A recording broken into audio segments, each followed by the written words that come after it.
Hello everyone, my name is Charles J. Mallow, PGA golf professional at Deer Creek Golf Club in Deerfield Beach, Florida.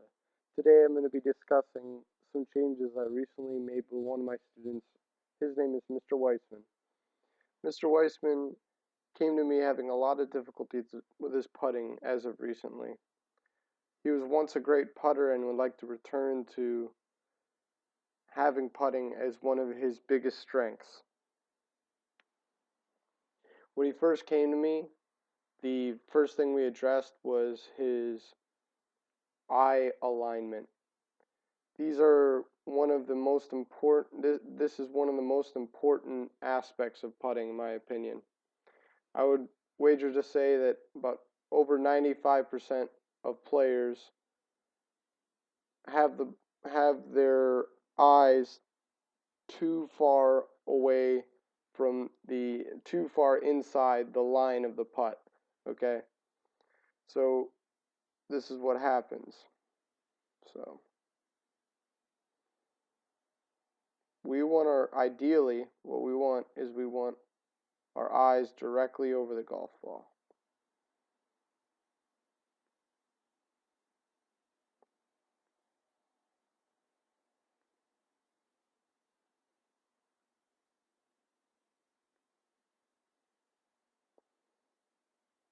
So our two eyes should be looking directly down on top of the golf ball. Okay.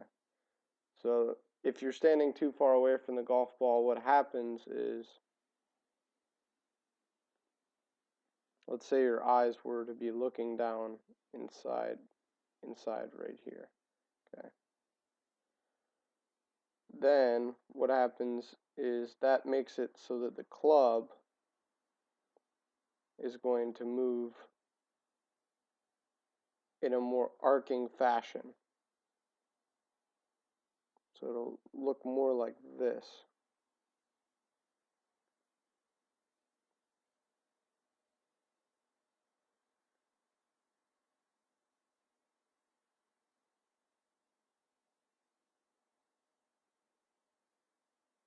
Let's see here.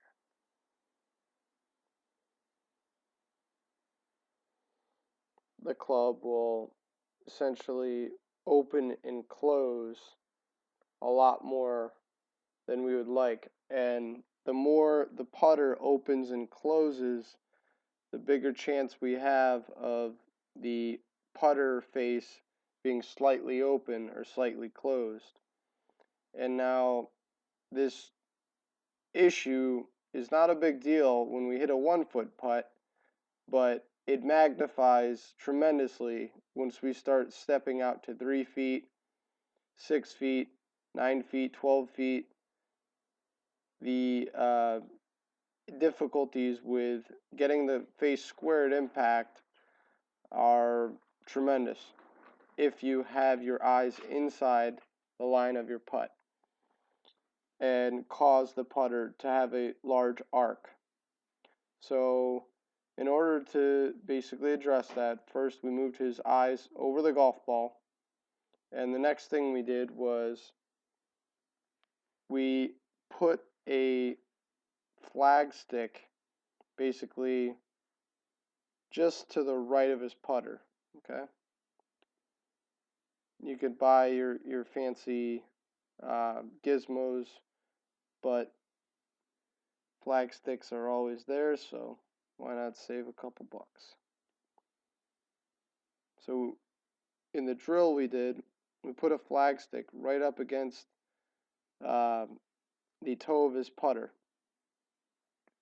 and we got him super close to the ball so that his eyes were over the ball, and we had him try to keep the putter touching the red line, or it was a flag stick, as long as possible. Now, obviously, at some point, the putter is going to begin to arc. It's going to begin to move inside, like this green circle depicts.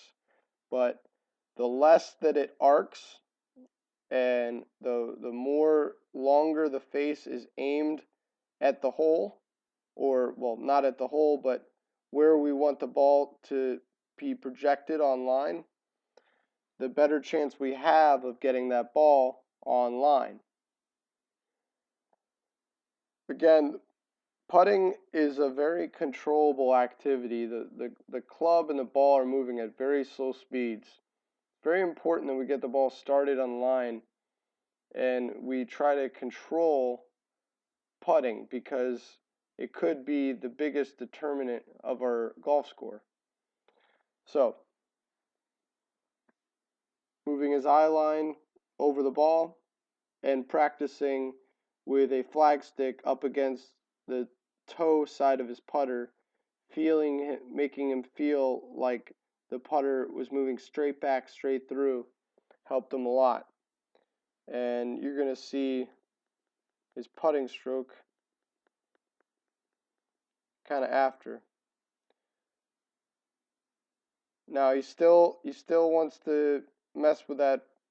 Now that his eyes are over the golf ball, it kind of gave him a weird feeling when we didn't have that flag stick. Since he's so close to the golf ball compared to where he was, he started taking the club back outside because he wasn't used to being so close to the ball. But you'll see kind of adjusts and squares up that club face at impact. Beautiful. Hits the ball slightly above the equator and putter starts to trace the arc back. Very good. Ball goes online.